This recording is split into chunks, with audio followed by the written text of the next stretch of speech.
আজকে কেন আমি এই বাইং মাছের ভিতরে 2টা ইলিশ মাছ দিয়ে রান্না করলাম, তারপরে লাউ শাক রান্না করলাম, তাও আবার বোম্বাই মরিচ দিয়ে সব কিছু রয়েছে এই ভিডিওতে। অবশেষে সব নিয়ে চলে এলাম ছাদে। এখনো চুলাটা ধরাই নেই, এখন চুলাটা ধরাইয়ে তারপরে আমি শাক রান্না করব। এই যে বোম্বাই মরিচ আর এখানে চিংড়ি মাছ, কাঁচামরিচ সব কিছুই পেস্ট কাটে, সব কিছু কেটে কুটে তারপরে নিয়ে আসছি। শাকটা আমি পুকুরে ধুয়ে নিয়ে আসছি। লাউ শাক আমাদের খুব পছন্দ, কিন্তু বড় মেয়েটা অনেক ভালোবাসে, অনেক পছন্দ করে, তার জন্য আমি লাউ শাকটা আজকে রান্না করব। আর বলে আম্মু একটু মরিচ দিয়ে রান্না করবো, তাও আবার বোম্বাই মরিচ। কাঁচামরিচ তো দেবই, বোম্বাই মরিচে তেমন জাল নেই, অনেক গ্রান আছে। আমার সাথে বোম্বাই মরিচ গাছ ছিল, এর আগে আমি রান্না করেছি, তুলে দেখাচ্ছি। আর আজকে বোম্বাই মরিচটা আমার বোনের বাসা থেকে পাঠিয়েছে, এটা আমাদের গাছের না, তারপর অনেক গ্রান ছিল, আর জন্য আমি বোম্বাই মরিচটা দিয়েছি। তেল পেঁয়াজ আমি সব কিছু কষিয়ে নিয়েছি। চিংড়ি মাছটা আগে কষিয়েছি, একটু তেলে ভাজা করলে চিংড়ি মাছটা একটু মজা লাগে, না হলে কাঁচা কাঁচা ভাবটা থেকে যায় মনে হচ্ছে। চিংড়ি মাছটা এমনিও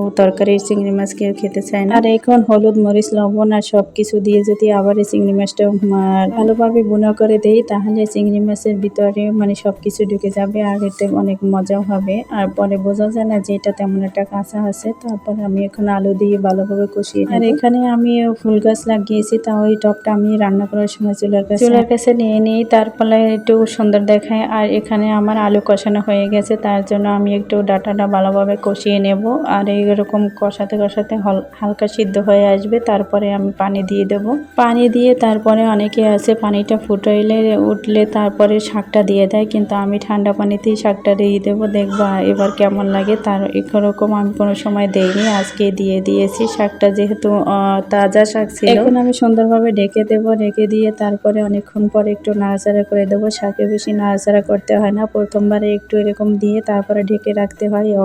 অর্ধেক সিদ্ধ হয়ে গেলে তারপরে ঢাকনা উঠিয়ে এবার আরেকটা নাড়া দিতে হয়। এই যে দেখেন বাইং মাছের ভিতরে 2টা ইলিশ মাছ দিয়ে দিছি, কারণ আমরা বাইং মাছ খাওয়াই পছন্দ করি, আর ছেলেমেয়েরা বাইং মাছ খাবে না, তার জন্য ওদের জন্য আমি মাছ দিয়ে দিছি, ইলিশ মাছ। ওরা এটা খেয়ে নেবে এই জন্য, কিন্তু দুই রকমের স্বাদ একসাথে। ওখানে মাছটা মেখে রেখেছি আগে, আর এখানে বোম্বাই মরিচ দিয়ে দিয়েছি। একদম লাস্ট পর্যায়ে বোম্বাই মরিচটা যদি দেওয়া হয় তাহলে অনেক মজা লাগে, আর গ্রানটাও থাকে, একটু ঝাল ঝাল ভাব আসে। এখানে আমি মাছ ভাজার জন্য আমি তেল দিয়েছি, আর এই তেলটা চারপাশে গড়িয়ে দিয়েছি, যেহেতু একটু লবণের তেল দিয়ে গড়িয়ে দিলে তাহলে মাছটা তাড়াতাড়ি উল্টাতে সুবিধা হয়। এখন আমি মাছগুলো সুন্দর করে ভেজে নেব, এক পাশ হয়ে গেলে আর এক পাশ এপাশ হয়ে গেছে, এখন আমি অন্য পাশে উল্টিয়ে দিচ্ছি। আর এরপর আমি সব মশলা একসাথে গলিয়ে দেব, এজন্য একটু পেঁয়াজ দেই নেই, পেঁয়াজটা এখন দিয়ে দেব। প্রথম পর্যায়ে আমি পেঁয়াজটা দিলে ও সাইডটা পুড়ে যেত, এবং বেশি ঝাল চলেছে, তার জন্য পেঁয়াজটা পরে দিয়েছি। এই যে বাটা পেঁয়াজের সাথে কাঁচামরিচ দেওয়া আছে, আর এখানে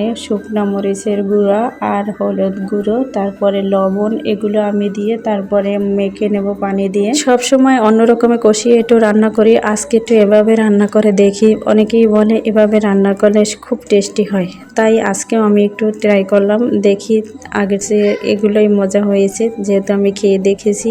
আর এরকম রান্না করবেন সবাই, দেখবেন যে খুব ভালো হবে। এর ভিতরে আমার মনে পড়লো আমার এখানে একটা বরবটি হয়েছে, বরবটিগুলো সব পেকে যায় আর ঝরে যায়, এজন্য ওই একটা বরবটি রয়েছে। আর এটা কি করব, তার জন্য ভাবলাম যে বরবটিটা আমি কেটে সুন্দর করে আজকে তরকারিতে দিয়ে দেবো, যেহেতু এটা পেকে যাবে, তার জন্য আমি আজকে রান্না করে খাবো। আগের ভিডিওতে একটা বরবটি দেখিয়েছিলাম, সেই বরবটিও এই গাছের ছিল, কিন্তু সেটা ভালো ছিল না। আজকে বরবটি ভালোই আছে, তার জন্য একটু কেটে পাশে দিয়ে দিয়েছি। তারপরে অনেক পরে আমি একটু ভরে আসি, তারপরে দেখলাম যে না, আমার তরকারিটাও সেদ্ধ হয়ে গেছে আর মাছটাও হয়ে গেছে, দেখতে অনেক লোভনীয়। পরে আলাদাভাবে কোনো মশলা লবণ কিছুই দিতে হয় না, এখানেই আমার সব কিছু সেদ্ধ হয়ে গেছে। আর এই যে দেখেন বরবটি মাশাআল্লাহ অনেক সুন্দর সেদ্ধ হয়ে গেছে।